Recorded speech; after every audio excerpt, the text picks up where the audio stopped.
Thank you for coming today. My name is State Delegate Scott Surovell. I'm one of the founding members of the Progressive Caucus. I represent the Alexandria part of Fairfax County, the Mount Vernon area. I'm going to start us off today. What this press conference is about is the new House budget that was just passed last Thursday. From our point of view, what the House budget is about, what this entire budget debate is about bad choices and wrong priorities. We are in a very tough budget environment still. Our budgets still have not recovered anywhere close to what they were back when things were at their peak. And when budgets are at the moment they are right now, when you really have to sort of bear down and focus and decide what your priorities are, what you want to focus on in terms of your spending choices. From our point of view, the governor's budget and the House budget that was just passed last week, again, is the bad choices and wrong priorities. I'm going to talk about that first in the context of transportation. Then I'm going to talk about some of the gimmicks and some of the problems, revenue problems that we've identified in the budget. And then Delegate Ebbin is going to talk about some of the, I'm sorry, Senator Ebbin. I forget too sometimes. He's going to talk about some of what we think the priorities ought to be in terms of education.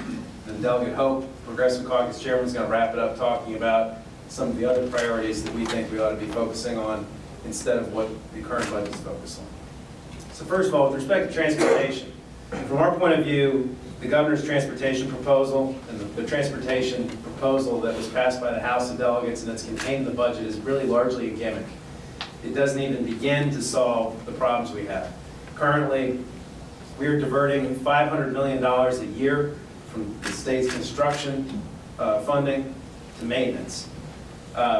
In 2010, March of 2010, the Department of Transportation issued something called V-Trans 2035, which is an estimate of the state's long-term transportation funding needs. That estimate said that we need somewhere between $3.1 billion to $4.4 billion a year. And that's a minimal amount. That's a conservative estimate. They say we need at least that much. The governor's plan is to fund about 1.6% of that a year. It comes close to meeting that need, but it's off by about 97%. So from our point of view, it's very similar to what we did last year. Last year, we voted on about $3 billion of bonds to accelerate a bunch of borrowing. It was already authorized. It was a very, very small, meager measure to meet what our need was. This is along the same lines. It doesn't come anywhere close to solving our problems. It's not a serious proposal. And what it does do is it creates a lot of damage, a lot of long-term damage to our budget, which is what we want to talk about. Which is, again, why it's focusing in a lot of ways on wrong priorities by making bad choices. Now, I'm going to walk you through from our point of view, what the wrong choices are, what the wrong priorities are in terms of the revenue side. I just talked a second ago about the sales tax diversion for roads. From our point of view, the transportation discussion we ought to be a real one, not a fake one. It ought to be it shouldn't be a fake discussion, it should be a real discussion about our transportation problem and how to fix it. Our budget has a $20 million, the biennial budget has $20 million in it of monies diverted for private school tax credits. That was Delegate Massey and Delegate Stanley's bill. I think we might be voting it today, the Stanley bill, for the second time today. But both of these bills have already passed the House and Senate, and there's $20 million of money being diverted to private schools contained in the budget. The governor and the House budget builds in $50 million into what's called this Federal Contingency Trust Fund, the FACT Fund. This is basically a fund that is, in theory, supposed to give the governor some discretion to deal with future defense budget cuts due to Congress's failure to agree. I don't know if you all remember the crisis in Congress about 6 months ago where they couldn't agree on a way to balance the budget, and part of that had built-in defense cuts. This is supposed to mitigate that. Most of these defense cuts don't happen for years, if not until the end of the decade. And so putting this money aside now to deal with something we're not going to see for years and years and years, it isn't, aside from the fact it's not good fiscal policy, it just doesn't make any sense. Basically what it does is gives the governor another $50 million to spend on his priorities, subject to very little oversight by the legislature. From our point of view, it's unnecessary. We have about $40 million of tax credits for coal built into our budget. Still, coal is an old industry. It's a dirty industry. It's a polluting industry. From our point of view, if we were investing tax credits in industries, it ought to be in new, clean, green energies, industries that are going to grow and be part of our future, not old, dirty industries like coal. We continue to put $8 million into our budget every year, into our biennial budget, about $4 million a year for Steven Spielberg. We gave him about $5 million last year in tax credits, another giveaways for the Lincoln movie. From our point of view, when you're in a tough budget environment, we shouldn't be giving tax credits to billionaires who don't need it. Steven Spielberg is one of the wealthiest men in the country. This is not somebody who needs a government handout. The Virginia budget has a tax exemption for yachts in it. Most people don't realize this, but the sales taxes on boats is, I think it's 2%, it's capped out at $2,000, a maximum of $2,000. So if you want to buy a big old boat, you don't pay taxes on it up above a certain amount. We think that's a tax exemption that needs to go. Natural gas and oil materials equipment tax exemption. What this is a tax exemption that was passed, I think, in 1993 or 94, which was designed to encourage the production of natural gas via fracking. And what it does is it exempts the purchase of natural gas mining equipment from sales taxes. It expires in 2016, it sunsets in 2016. We think it ought to sunset now. This is not you all know the attention that fracking has gotten in the last year in the media. It's not a clean industry. It's one that pollutes groundwater. From our point of view, it's not an industry that needs a special handout from us. It's something that we ought to end now. This is a big one. This is called the Combined Reporting Corporate Loophole. Virginia loses about almost $100 million a year to this. And what this is that in Virginia, if you are a corporation, you are allowed to pay taxes on income earned by your subsidiaries in the states where your subsidiaries are instead of the state where the mothership is, where the mother corporation is. And so what a lot of corporations do is they park their subsidiaries in states that have lower income taxes, and so they pay those taxes in other states instead of paying Virginia income tax. There are 24 states that rein this in, including states like Texas, where they require corporations to pay income taxes on all their subsidiaries in the state where they're headquartered in Texas. If Virginia were to eliminate this exemption, it would result in about $196 million a year in, every 2 years, approximately, in new revenue to Virginia by capturing that revenue that's being paid in other states right now. The online hotel tax loophole is another one that's pretty well known. There's been some talk about it in the last 2 or 3 years. Senator Whipple was trying to reform that at one point. But basically what happens here is you get companies like Expedia or Orbitz, these online hotel companies, they buy hotel rooms at the wholesale rate. And then they flip the hotel room to consumers at the retail rate, but they pay taxes to the state and the localities at the wholesale cost they paid for the room. And they make the consumer pay for the retail rate. But there's a spread there between the wholesale and the retail rate where these guys are not actually paying taxes on what they're selling these rooms for. If we were to plug that loophole, it would result in another $8 million a year to the general fund.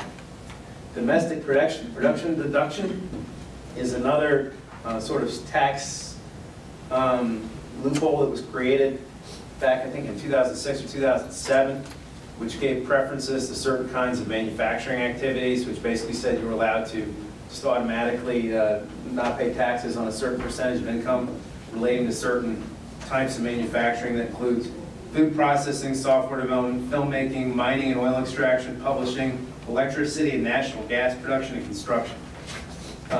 Virginia scaled back the domestic production deduction in the last fiscal year from 9% to 6%. This year it was slated to go from 6 to 3. The governor and the House put in their budget, they're going to leave it at 6 and not scale it back to 3%.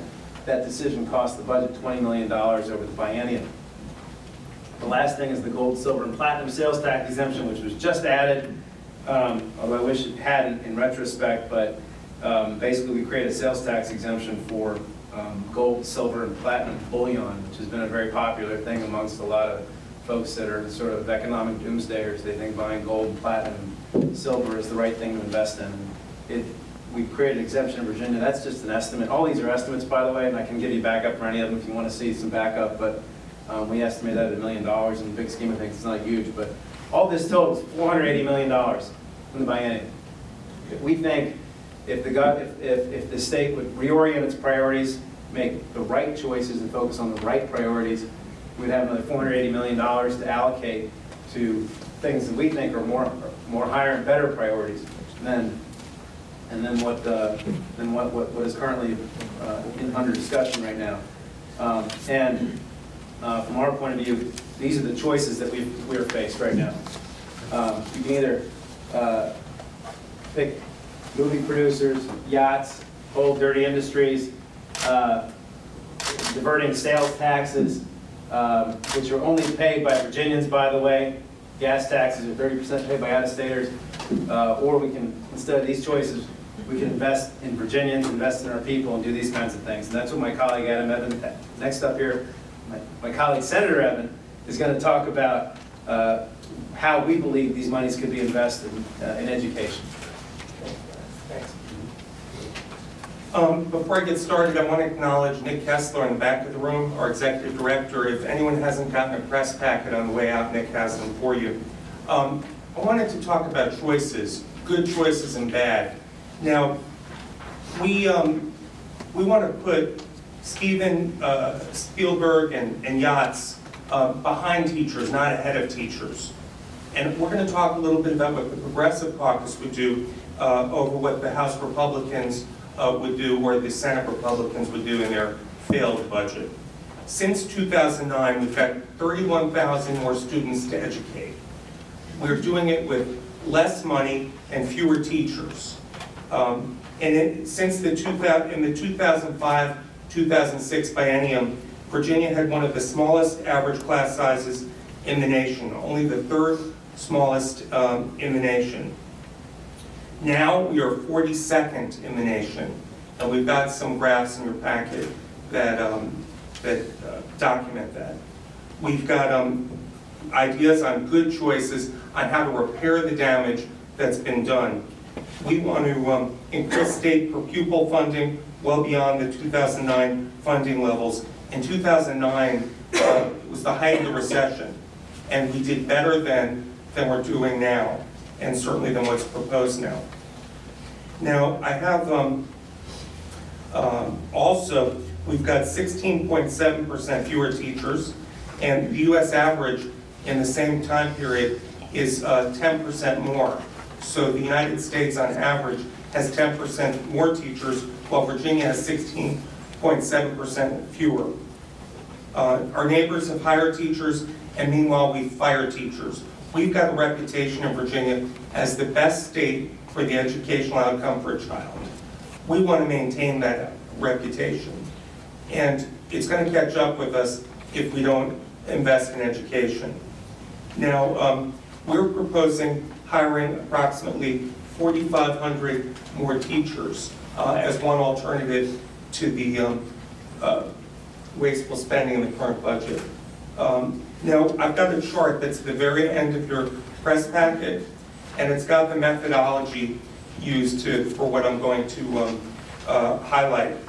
If you look down your chart, I'll give a few examples. In Chesterfield, on the left of the chart, each locality is listed. If you go to the far columns on the right, it shows the amount per child that the Progressive Caucus estimates could be gained from our investment. So in Chesterfield, we could gain almost $200 more per child or hire 210 more teachers. In Fairfax, we could hire more than 400 new teachers.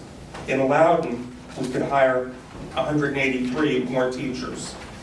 If we go on the second page to Stafford, we could hire nearly 100 new teachers.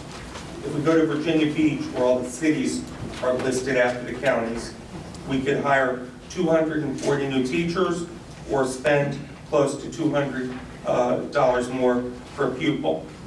Nothing could be more pro-business than hiring approximately 4,500 new teachers. It's about creating jobs, good jobs, and perhaps more importantly, increasing our quality of life for the better, which draws businesses to the Commonwealth. Educating our children is an investment in our future workforce, and it's also important for quality of life. those are the education choices that we're highlighting today. Now, I want to introduce Delegate Patrick Hope, the co-chairman of the Progressive Caucus. Thanks, Patrick. Thank you, Senator Ebbin, and thank you all for being here. My name is Delegate Patrick Hope. I represent the 47th District in Arlington County. I do want to talk to you a little bit about choices, and a particular issue that's important to us is the healthcare area. And it's frankly one that has received really little ink in the newspapers about this budget item that Governor McDonnell has put in his budget and that the House passed in theirs. The budget item will eliminate long-term care healthcare coverage for nearly 4,500 seniors. Now, this will result in a tremendous amount of job loss for people caring for those individuals in nursing homes, not to mention it's lost income for the nursing homes as well. Those beds and those space become available. But the real question is why are we choosing to single out seniors for an arbitrary, mean-spirited cut just to balance our budget? Are we really that desperate? Is turning our backs on seniors now a legislative priority? Not when you have other alternatives as seen here on my right and articulated by Delegate Surovell. Now, looking at these questionable loopholes, these preferences that we give for certain businesses and not others, and what priorities the Progressive Caucus would like to put its energies and its interest on, are over here on my left. As Senator Ebbin mentioned, the number of teachers that we could hire, 4,500, police officers on the beat, and firefighters to ensure our public safety, 3,800 and 4,100 respectively. This, for illustrative purposes, look at the number of workers, home care workers. If we're going to deal with the number of seniors that need care in homes, in nursing homes, and also deal with the Affordable Care Act that's coming our way, over 400,000 people are now going to be eligible for Medicaid in 2014.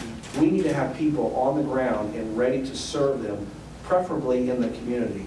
This is a big jobs package, what we're talking about. I think the criticism that we will face here on my right here is people will criticize and say we're anti-business.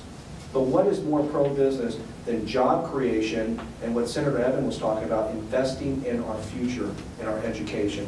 We are not anywhere near where we once were, and that's going to put us in a bad position for competing for the 21st century jobs and investing in our community. So this, what you've heard this morning, is what the Progressive Caucus offers as an alternative. And we do all of this, everything that we talk about here, without raising taxes. Now, you have a menu of options here that we could look at. Again, this is all attached to a special preference and probably a pretty healthy campaign contribution, and we're aware of that. But we've got to put Virginians first and start looking at the choices we make as Virginians and what average families are looking for. And my constituents are telling me that investing more in our schools, investing in police, public safety, firefighters, is their interest in what we can do. This is a job creation package. This is bigger job creation than anything that I've heard proposed out of the governor or any House or Senate Republicans. And it's something that I think that Virginians want to put as a priority, and that's where we stand. So let me go ahead and stop there. I want to acknowledge Alfonso Lopez was here earlier, and Delegate Ken Plum is also here. And so if you have any questions, we'd like to take them now. But you all should have a press package in your packet. If you don't, make sure you get that on your way out. Just a clarifying question, make sure I understand. You're saying that you could accomplish the agenda here, hiring X number of police officers, et cetera, teachers, totally by eliminating what you're calling the loopholes over here. This is the total we have here, $479 million over the biennium. We'll do one of these. We'll do one of those. We'll do one of these, but this is a menu of options, and you could pick and choose some of these, or would be our preference, all of them, and take a look at what that will buy. Now, all of that is off the table unless we're having a conversation about these over here. And all of this, we find all this money and all these priorities here without raising taxes, and I think that's the important point that people need to realize. Another question, I guess this would be for Senator Ebbin. Doesn't the Senate budget, that is the budget that came out of the Senate Finance Committee, isn't that closer, at least, to the priorities of the Progressive Caucus than the House budget? And if so, you know, how do you justify your caucus voting that budget down? Well, while there are some steps in the right direction, I'm concerned with the $900 million shortfall in public education that's proposed. You know, it might be a step in the right direction, but it's a tiny, tiny baby step. What we need to do is go back to the levels that were proposed in, not proposed, that we achieved in previous years, such as the since 2009, we were doing much better in the height of the recession than we're doing now. And what was the second part of your question? Just about why did you guys vote the budget down in the Senate? It's Well, at least closer to where you want to be. I can only speak for myself and a progressive point of view, is that we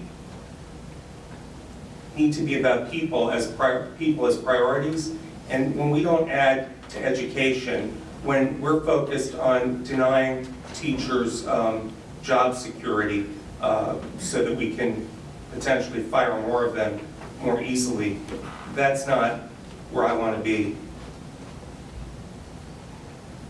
Yeah, Bill, let me just follow up on that, because, you know, when I listen to, on the House floor, for Republicans to explain their budget, I really feel like it's 3 o'clock in the morning, I'm on the Home Shopping Network, and they're trying to sell me a product that I really don't need and really don't want, but they're making it seem like it's the greatest thing. Our baseline is so low. Just because you do something marginally better, that's still not the priority of Virginia families. We are far away from where we ought to be. And again, you know, we're going to be criticized here because this is anti-business. This is not anti-business. We're investing in jobs. And what Senator Ebbin has devoted his talk about is investing in our future for education, and that is pro-business. And businesses are going to turn away. And you heard the colloquy on the floor yesterday. Businesses are already talking about people being scared away from this social right-wing agenda that's really scaring people. So let's get back to the conversation here of talking about job creation. Let's get back to the conversation of investing in our schools, public education. Let's stop firing teachers, and let's start rebuilding and repairing the damage that's been created over the last few years under Republican leadership. That's where we want to invest our focus, and that's where we think Virginia families will as well. Real quick, I was going to, well, go ahead, I'm sorry. I was going to say, you heard it yesterday, it was said on the floor by one member on the other side that this was the best budget we've had in 10 years. That was said on the floor of the House of Delegates. I mean, you guys have it in your press chart, okay? We were funding children at $5,277 per child in 2009. This budget proposes $4,700, $500 less, 10% less per child in this state. 1, 2, 3, 4 years later. This isn't the best budget we've had in 10 years. That's nonsense.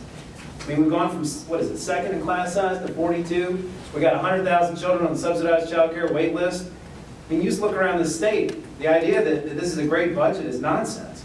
All you have to do is look at these numbers and look at these things, and it's apparent. And we've been hearing all this noise about how great the budget is, but it's a song and dance from our point of view. These things show the things we ought to be focusing on. When you're in a tough budget environment, you focus on your priorities, not what the lobbyists and the people and the special interests want you to focus on, which is how this place tends to operate. The motion picture tax credit, though, I mean, didn't that work? You brought a huge movie here, might have gone somewhere else otherwise, attracted all these people here shopping and eating and that sort of thing. Virginia is a great environment to film a movie. If you're going to film a movie about Abraham Lincoln visiting Richmond after the Civil War, I would think that you would look at Richmond as a place to film it. Virginia's got wonderful assets for motion pictures under any circumstance, and I think that they can film them regardless. We've had a number of pictures shot here when we didn't have a substantial tax credit. And another question I had this morning in Senate Finance, they passed by indefinitely the House Bill 62, the funding for abortions when the fetus is not viable, or some sort of language like that. And do you want to react to that? I mean, did anyone see that coming, or? It's disturbing that it is about choices, and when we talk about poor women and a tiny number of abortions for pregnancies that are not viable, where the children are likely to be not born alive or to be born with grossly deformed and not be able to survive. That's a choice. And we're talking about choices in the interest of people's lives in Virginia, not the choices for Steven Spielberg. Other questions anyone has? All right, thank you all for coming. Please, if you didn't get one on the press packet on the way in, please take one on the way out. We're available for questions afterwards. Thank you all for being here.